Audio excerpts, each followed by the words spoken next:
যাদবপুর কাণ্ডে তোলপাড়ের মাঝেই উত্তপ্ত বীরভূমের বিশ্ব বাংলা বিশ্ববিদ্যালয়। বকেয়া বেতনের দাবি এবং নিয়োগ প্রক্রিয়া নিয়ে বিক্ষোভ বোলপুরের বিশ্ব বাংলা বিশ্ববিদ্যালয়ে। বিশ্ববিদ্যালয়ের গ্রুপ ডির প্রায় 40 জন কর্মী গত 3 মাস বেতন পায়নি বলে অভিযোগ। সেই সঙ্গে বাইরে থেকে কর্মী নিয়োগ করা হচ্ছে বলে অভিযোগ করেন বিক্ষোভকারীরা। বিশ্ববিদ্যালয়ের মূল গেট বন্ধ করে উপাচার্যকে ঘিরে বিক্ষোভ দেখায় রায়পুর সুপুর অঞ্চলের তৃণমূলের নেতাকর্মীরা। আবার বলতে সামনে মাসে 10 তারিখে দেবো। একদিন আমরা জিজ্ঞাসা করতে গেলাম যে স্যার আমরা মাইনে দেন, আমাদের কিন্তু বলছে যে মাইনে পান না তো আসেন না কাজে। তাই বললো, কে বলছে? ওই স্যার বললো, বিসিবি স্যার বললো। আপনারা কতজন আছেন? আমরা সব মেয়ে 20টা আছি, আর ছেলে বেটা ছেলে আছে 20টা। নিচে 40 জন আছি আমরা।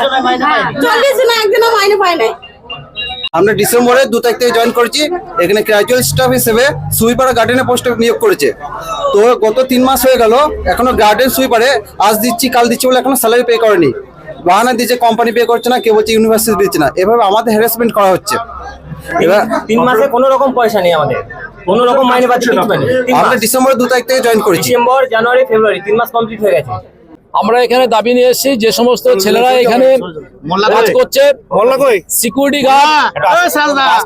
গার্ড, গার্ডেন এবং সাফাই কর্মী হিসেবে যে সমস্ত ছেলেরা এখানে নিয়োগ হয়েছে, আজকে 3 মাস অতিক্রান্ত হয়ে গেল।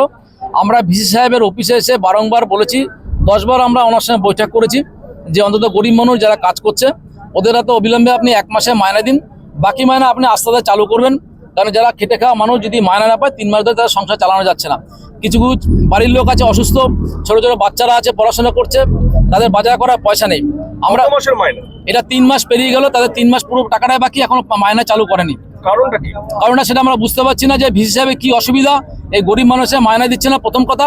দ্বিতীয় কথা হচ্ছে আমাদের যে বিশ্ব বাংলা বিশ্ববিদ্যালয় যখন এখানে তৈরি হয়, নূরপুর, সাবিগঞ্জ এবং কাশীপুর এবং রায়পুর শিবগঞ্জের পৌরসভা যেভাবে সহযোগিতা করেছে, তাদেরকে বাদ দিয়ে ভিসি সাহেব কিছু দালালের মাধ্যমে বহিরাগত কিছু লোককে এখানে নিয়োগ করা হচ্ছে ক্যাজুয়াল পোস্টে। আমাদের দাবি যাদের জমি জায়গা আছে এবং লোকাল লোককে অগ্রাধিকার দেওয়া হোক, বিভিন্ন জায়গাতে যে সমস্ত লোকগুলো নিয়োগ করে তাদের অবিলম্বে বাতিল করা হোক, এটা আমাদের মূল দাবি। এবং যে সমস্ত ছেলে মেয়েদের এখানে বেশি জায়গা আছে যাদের, তাদের বাড়ি থেকে নিয়োগপত্র দেওয়া হোক। তাতে শিক্ষকদের উপর আমাদের কোনো অভিযোগ নাই, শিক্ষকরা পরীক্ষা দিয়ে আসবে। টেকনিক্যাল পোস্ট যেগুলো আছে আমাদের কোনো অভিযোগ না। তো ন্যূনতম যেগুলো 10-12 হাজার টাকা মায়না বেতন যেগুলো নিয়োগ করছে, সেগুলো যারা যে সমস্ত জমি গাছে চাষি ভাই এবং এলাকার লোক, তাদেরকে নিয়োগ করা হোক। এবং 3 মাস ধরে যে মায়না বন্ধ আছে, এটা অবিলম্বে আমাদের চালু করার আশ্বাস না দিলে আমরা অবরোধ চালিয়ে যাব। বকেয়া বেতনের বিষয়ে সরকারকে দায়ী করেছেন বিশ্ব বাংলা বিশ্ববিদ্যালয়ের উপাচার্য। আর নিয়োগের ব্যাপারে দলকে ঠিক কি বলেছেন তিনি শুনুন। বিক্ষোভ দেখাচ্ছে, বলছে যে এদের বাইরে থেকে লোক নেওয়া হচ্ছে, এনাদের অগ্রাধিকার দেওয়া হচ্ছে না স্থানীয় মানুষদের।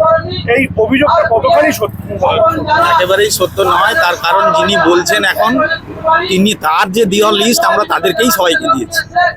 ওনার লিস্ট পুরোটা এক্সহস্ট করেছি, যা দিয়েছিলেন তাই করেছি। কেন আমি তো এখানে জানি না কাদের জায়গা আছে, তা স্বাভাবিকভাবে আমাকে পার্টির কাছে যেতে হয়েছে। পার্টি যাদেরকে নাম দিয়েছে আমরা তাদেরকে চাকরি দিয়েছি। আর একটা অভিযোগ উঠছে যে বেতন দেওয়া হয়নি। বেতন তো গভর্নমেন্ট না দিলে আমরা কিছু করতে পারবো না। তাও আমি চেষ্টা করেছি, ওনারা জানে ভালো করে কালকেই বেতন হবে। সেটা হচ্ছে আমরা ইউনিভার্সিটি থেকে ব্যবস্থা করব। তো যেটা যদি এইরকম করে তাহলে আর কিছুই করা যাবে না। গভর্নমেন্ট যেদিন দেবে সেদিন দেবে।